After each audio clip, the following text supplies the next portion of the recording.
Hello दोस्तों, आप सभी लोगों का हमारे यूट्यूब चैनल में स्वागत है।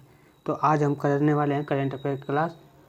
तो जो लोग भी हमारे यूट्यूब चैनल को सब्सक्राइब नहीं किए हैं तो लोग सब्सक्राइब कर लें, क्योंकि इस यूट्यूब चैनल पर जो है डेली के करंट अफेयर की क्लास होती रहती हैं। तो आइए शुरू करते हैं। आज का पहला प्रश्न है कि हाल ही में भारत ने किस देश के वन बेल्ट वन रोड परियोजना में जो है शामिल होने से इनकार कर दिया है। इस प्रश्न का जो सही आंसर होगा ऑप्शन नंबर ए, चीन। चीन ने जो है वन बेल्ट वन रोड परियोजना में जो है शामिल होने से इनकार कर दिया है। तो इसका सही आंसर होगा ऑप्शन नंबर 1। अगला प्रश्न है प्रश्न नंबर 2। हाल ही में किस एयरपोर्ट के लिए ई फ्लाइंग टैक्सी शुरू करने की जो है घोषणा की गई है। तो कौन सा एयरपोर्ट है जिसके लिए ई फ्लाइंग टैक्सी शुरू जो है करने की जो है घोषणा की गई है। तो वह है कैंपगोंडा इंटरनेशनल एयरपोर्ट। कैंपगोंडा इंटरनेशनल एयरपोर्ट के द्वारा जो है ई फ्लाइंग टैक्सी जो है शुरू करने की घोषणा की गई है। तो इस प्रश्न का जो सही आंसर हो जाएगा वो हो जाएगा ऑप्शन नंबर सी। अगला प्रश्न देखते हैं प्रश्न नंबर 3। प्रश्न है कि हाल ही में किसे सॉवरेन वेल्थ फंड्स के द्वारा जो है दुनिया का सबसे अमीर शहर जो है माना गया। तो वह कौन सा देश है जिसे वेल्थ फंड के द्वारा जो है सबसे अमीर शहर माना गया। तो वह है अबू धाबी। अबू धाबी को जो है सॉवरेन वेल्थ फंड्स के द्वारा जो है दुनिया का सबसे अमीर शहर माना गया है। तो प्रश्न नंबर 3 का जो सही आंसर हो जाएगा वो हो जाएगा ऑप्शन नंबर ए। अगला प्रश्न देखते हैं प्रश्न नंबर 4।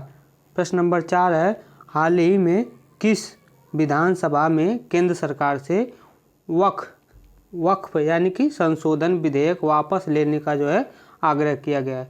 तो वह कौन सा राज्य है जिसने जो है विधानसभा में केंद्र सरकार से संशोधन विधेयक वापस लेने का आग्रह किया है। तो वह सरकार है केरल।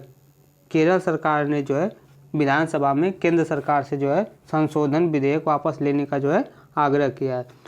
तो इस प्रश्न का सही आंसर हो जाएगा ऑप्शन नंबर ए, केरल। अगला प्रश्न है प्रश्न नंबर 5। प्रश्न नंबर 5 है निम्नलिखित में से कहाँ पर अंतर्राष्ट्रीय सौर गठबंधन सभा का 7वां सत्र आयोजित किया गया है। तो अंतर्राष्ट्रीय सौर गठबंधन सभा का जो 7वां सत्र जो है वह आयोजित किया गया है नई दिल्ली में। नई दिल्ली में जो है अंतर्राष्ट्रीय सौर गठबंधन सभा का जो है 7वां सत्र आयोजित किया गया है। तो इस प्रश्न का जो सही आंसर हो जाएगा वो हो जाएगा ऑप्शन नंबर डी, नई दिल्ली। अगला प्रश्न है प्रश्न नंबर 6। प्रश्न नंबर 6 है हाल ही में किसे राजनीति विज्ञान में मानद डायरेक्टर की जो है उपाधि से सम्मानित किया गया है। तो राजनीति विज्ञान में मानद डायरेक्टर की जो उपाधि से सम्मानित किया गया है, तो यह जो सम्मान दिया गया वह राष्ट्रपति जी को दिया गया है। तो इस प्रश्न का जो सही आंसर हो जाएगा ऑप्शन नंबर डी, राष्ट्रपति। राष्ट्रपति जी को जो है मानद डायरेक्टर की जो है उपाधि से सम्मानित किया गया है। तो सही आंसर हो जाएगा ऑप्शन नंबर डी। अगला प्रश्न देखते हैं प्रश्न नंबर 7। प्रश्न नंबर 7 है हाल ही में किस कंपनी को भारत की पहली स्वदेशी बुलेट ट्रेन के लिए 866.87 करोड़ रुपए का जो है कॉन्ट्रैक्ट मिला है। तो कौन सी कंपनी है जिसे जो है बुलेट ट्रेन के लिए स्वदेशी बुलेट ट्रेन के लिए 866.87 करोड़ का रुपए का जो है कॉन्ट्रैक्ट मिला है। तो उस कंपनी का नाम है BEML। BEML कंपनी को जो है 866.87 करोड़ रुपए का जो है कॉन्ट्रैक्ट मिला है। तो इसका सही आंसर हो जाएगा ऑप्शन नंबर ए, BEML। अगला प्रश्न देखते हैं प्रश्न नंबर 8। प्रश्न नंबर 8 है निम्नलिखित में से कौन भारत के 51वें मुख्य न्यायाधीश यानी कि CJI chief justice of India होंगे। तो भारत के जो है 51वें मुख्य न्यायाधीश चीफ जस्टिस ऑफ इंडिया कौन होंगे। तो होंगे न्यायमूर्ति संजीव खन्ना। न्यायमूर्ति संजीव खन्ना जो है भारत के 51वें मुख्य न्यायाधीश CJI होंगे। यानी कि इस प्रश्न का जो सही आंसर हो जाएगा वो हो जाएगा ऑप्शन नंबर सी, न्यायमूर्ति संजीव खन्ना। अगला प्रश्न है प्रश्न नंबर 9।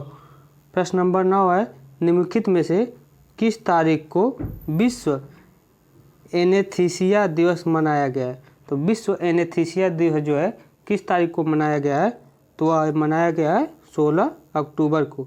16 अक्टूबर को जो है विश्व एनेस्थीसिया दिवस जो है मनाया गया है। यानी कि इस प्रश्न का जो सही आंसर हो जाएगा वो हो जाएगा 16 अक्टूबर, ऑप्शन नंबर सी। 16 अक्टूबर को विश्व एनेस्थीसिया दिवस जो है मनाया गया है। अगला प्रश्न है प्रश्न नंबर 10। प्रश्न नंबर 10 है हाल ही में 75वीं इंटरनेशनल एस्ट्रोनॉटिकल कांग्रेस कहाँ पर शुरू हुई है। तो 75वीं इंटरनेशनल एस्ट्रोनॉटिकल कांग्रेस जो है शुरू हुई है वह मिलान में जो है शुरू हुई है। तो इस प्रश्न का जो सही आंसर हो जाएगा वो हो जाएगा ऑप्शन नंबर बी, मिलान। मिलान में जो है 75वीं इंटरनेशनल एस्ट्रोनॉटिकल जो है कांग्रेस शुरू हुई है। अगला प्रश्न है प्रश्न नंबर 11। प्रश्न नंबर 11 है south eastern coalfields limited SECL 4 अमृत फार्मेसिया खोलने वाली जो है कोयला कंपनी बन गई। कौन से नंबर की कोयला कंपनी बन गई है।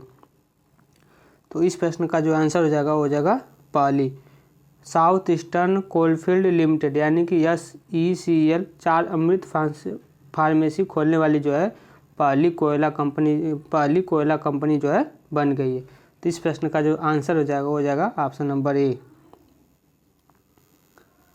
अगला प्रश्न है प्रश्न नंबर 12। प्रश्न नंबर 12 है हाल ही में किसने अंतर्राष्ट्रीय मेथनॉल सेमिनार और एक्सपो 2024 का जो है आयोजन किया है। तो हाल ही में अंतर्राष्ट्रीय मेथनॉल सेमिनार एक्सपो 2024 का आयोजन किया गया है नीति आयोग के द्वारा। तो नीति आयोग के द्वारा जो है हाल ही में अंतर्राष्ट्रीय मेथनॉल सेमिनार एक्सपो 2024 का आयोजन किया गया है। तो इस प्रश्न का जो सही आंसर हो जाएगा वो हो जाएगा option number D. NITI Aayog के जो है पहले अध्यक्ष कौन थे, तो थे PM नरेंद्र मोदी। अगला प्रश्न है प्रश्न नंबर 13। प्रश्न नंबर 13 है निम्नलिखित में से जो है किसे वर्ष 2024 में अर्थशास्त्र के क्षेत्र में नोबेल पुरस्कार प्रदान किया गया है।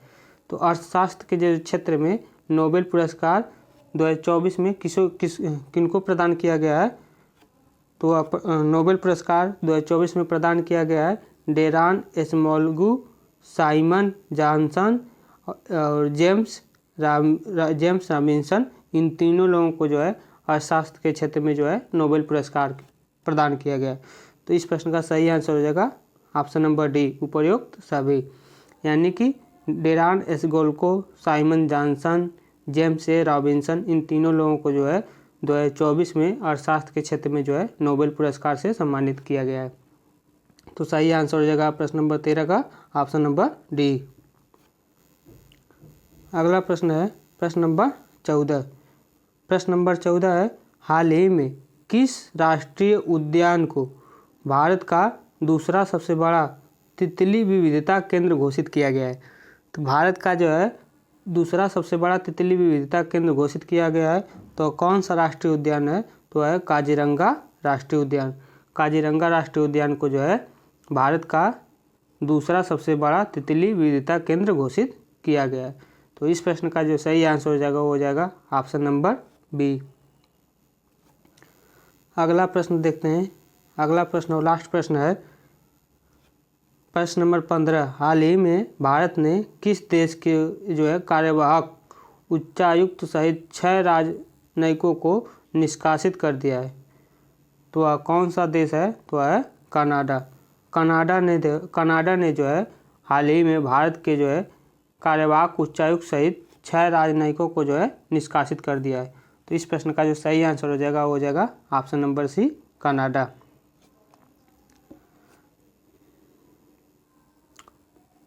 आई होप आप सभी लोगों को हमारा जो क्लास है वह बहुत ही फ़ायदेमंद होगा। आप लोग डेली बेस पर रेगुलर यहाँ पर क्लास लेते रहिए। क्योंकि जो भी हम प्रश्न करवा रहे हैं वह परीक्षा की दृष्टि से बहुत ही महत्वपूर्ण है।